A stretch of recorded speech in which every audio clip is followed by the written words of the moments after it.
stoppage, where he obviously just couldn't continue, and the referee stopped it. This particular stoppage, it was, better for him. He feels good. He gave it his all, and he thought he was doing very well. Luis, did you feel that you hurt Wilder in the 6th round? It appeared that he backed away from you at some point and was trying to hold you. Did you think you hurt him?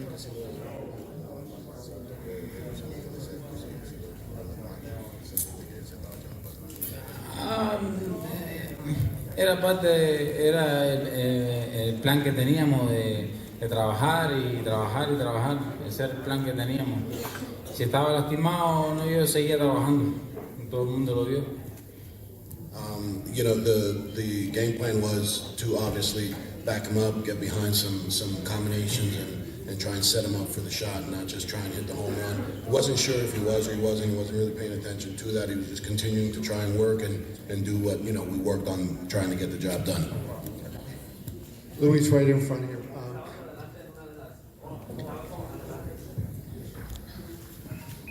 Luis, estabas adelante en las carteleras, en las tarjetas. ¿Sí sentías así? ¿Sentías que estabas dominando la pelea? Sí, yo me sentía concentrado y haciendo mi trabajo.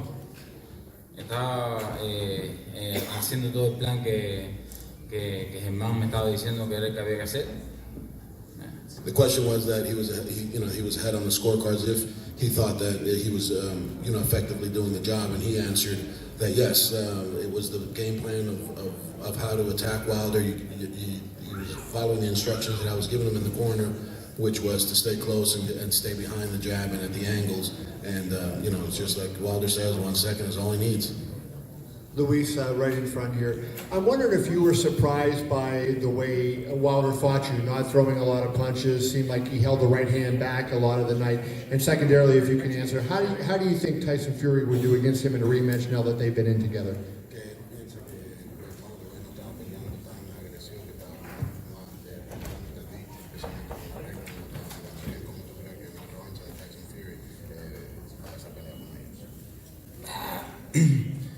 Bueno, es diferente. Fury y Ortiz son dos boxeadores diferentes. Pero yo pienso que Wilder no le va a tener respeto a Fury y le va a ganar bien. Him and Fury are two complete different fighters, and he doesn't believe that Wilder will probably respect Fury in a rematch and might, have the same outcome by, knockout victory. Luis, straight in front of you right here. Rick Muhammad, Brawler Sports Media champ.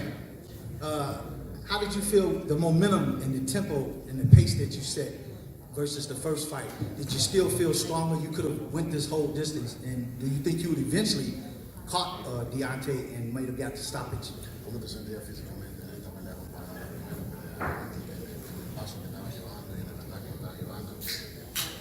No, todo el mundo vio, yo estaba físicamente y mentalmente estaba preparado, estaba enfocado en el trabajo, pero esto es boxeo, un descuido y Deontay es un bombardero y me conectó. Everyone was watching the fight, obviously. He doesn't have to say, if he was or wasn't. Que el árbitro podía darme la oportunidad porque yo sentí que and yes, he was, in great shape, both physically and emotionally, mentally, and he was prepared to take this fight as long as it needed to be. To answer your question, whether it was going to be a knockout or a decision win or a clear-cut victory, his only gripe is obviously he really feels that being a championship fight, it's a grudge match, and these guys, the ref probably could have just let it go on. It was 8 seconds left, 7 seconds left. Let's see what happens. Recover in the corner. It's, give him the benefit of the doubt, and it is what it is now. But he's, as you see, he's very upset that didn't happen because he's a fighter. He wants to fight. Straight in front of you guys. Herman, could you ask Luis the right hand that ended the fight? I wonder, did he ever even see the shot in it? No, fue un mal giro, un mal descuido. Si lo hubiera visto no me hubiera. He says no, that he was slipping, the wrong way, kind of just like a check, and was looking to see if he can come back with something. And the right hand snuck right in. He says if he would have seen it, he'd still be fighting.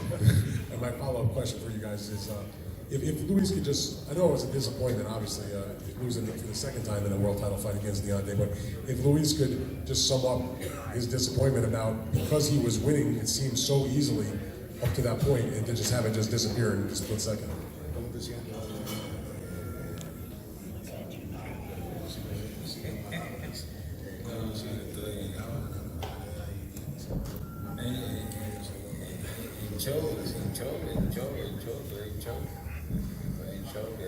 He's in shock, just really no words, just in shock and disappointed, and rightly so, yeah. Luis, first of all, congratulations on putting forward such a great effort. Deontay mentioned that some of the best heavyweights in the world should induct you based on the fact that you lost to him today, and that they should still be willing to fight you. At this point, you're 40 years old.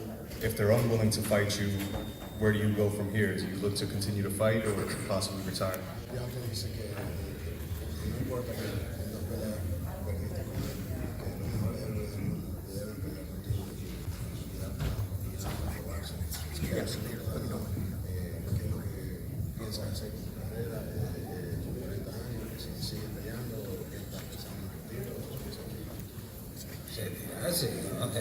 Todavía me la voy a quitar con unos cuantos heavyweights que hay por ahí. He says retirement's not in his plans.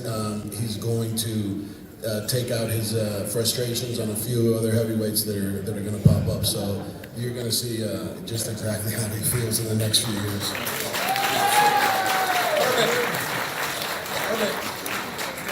Herman, question for you as a trainer. We talked about it yesterday. Patience was going to be the key. Less was going to be more. Did you like the way Louis was executing up into that last right hand? Yes. We really focused now. We can speak freely, obviously. We really focused on, closing the gap and staying at a mid to short range and just getting past the jab and really pivoting out on the angle. And we knew that Wilder and his team, great team, were going to try and close the door from Lewis's, pivoting foot. So we started going the other way and then come back to that side. And it was working very well. It kept him a little off guard. And obviously the jab is paramount with any southpaw. If they don't jab, it's because they don't want to win. It's that simple. The southpaw should always be jabbing.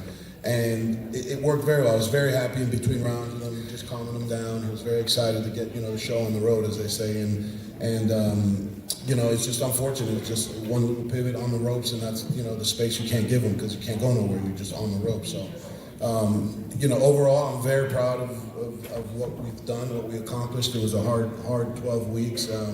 It's not easy, regardless if you're 20 or if you're 30, if you're 40, 12 weeks in a camp is definitely, a sacrifice, and it's very difficult.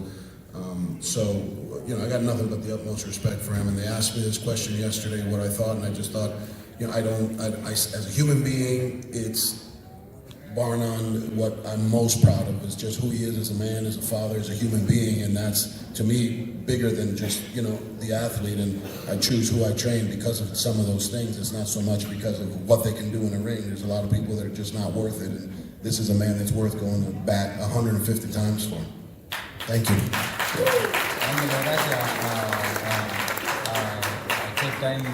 Showtime pay-per-view, a Fox, my manager, a mi team, a Jaime, a Luis de Cuba Jr., a mi entrenador, al nuevo Ojeda que está aquí para hacerle saber a la gente mía de Miami. Y nada, que King Kong, el heavyweight que crea que yo estoy viejo, que brinque las cuerdas.